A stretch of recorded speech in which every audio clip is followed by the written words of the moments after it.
Je crois qu'il faut déjà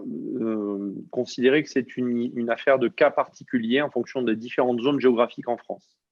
Parce qu'en fait, ce qu'on a appris et les conséquences que ça a eu sur notre organisation, elles dépendent de l'intensité, de l'importance, de l'impact du Covid qu'il y a eu dans différentes régions et cet impact n'a pas été partout le même. Mais en gros, ce qu'on a pu constater, c'est que dans les zones dans lesquelles l'épidémie était la plus forte, et donc on engagé la majorité des ressources de réanimation, les lits, les infirmières, les personnels, eh bien forcément, on n'avait plus de ressources pour assurer le post-opératoire de chirurgie cardiaque, par exemple, classique. Et donc l'impact que ça a eu, et qui, je pense, est vertueux, hein, c'est que ça a vraiment recentré la Heart Team au cœur du débat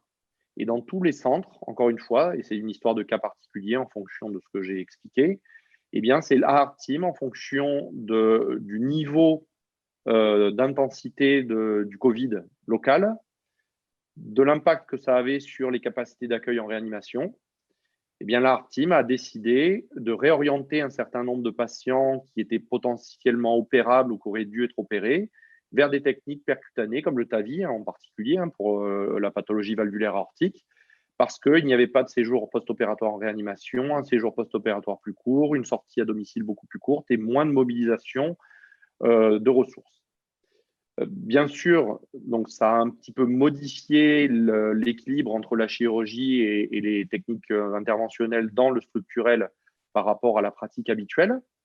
Et ça, c'est notre rôle de médecin, notre responsabilité de l'évaluer, de le savoir. Alors bien sûr, quand ça a été fait, c'était conformément aux recommandations de nos sociétés savantes. L'ESC, par exemple, a sorti et a publié un document synthétique sur la prise en charge de toutes les pathologies cardiovasculaires pendant le contexte du Covid, et en particulier dans le cadre du TAVI, a très clairement expliqué que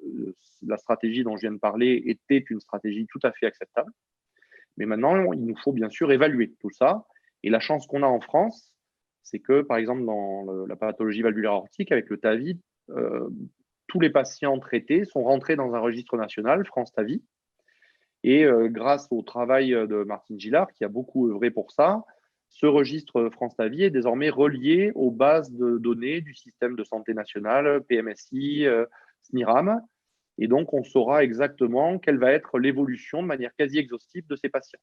Donc, on pourra comparer, par exemple, à une période donnée, cette année pendant le confinement ou les suites de la première vague ou de la deuxième vague, eh bien, l'année antérieure, voir l'impact que ça a eu sur l'activité, sur la répartition entre TAVI et éventuellement chirurgie, et puis voir pour les patients qui ont été traités par TAVI, quel a été leur devenir, et avoir une évaluation assez précise et fiable du résultat et de l'impact que ça aura eu pour ces patients.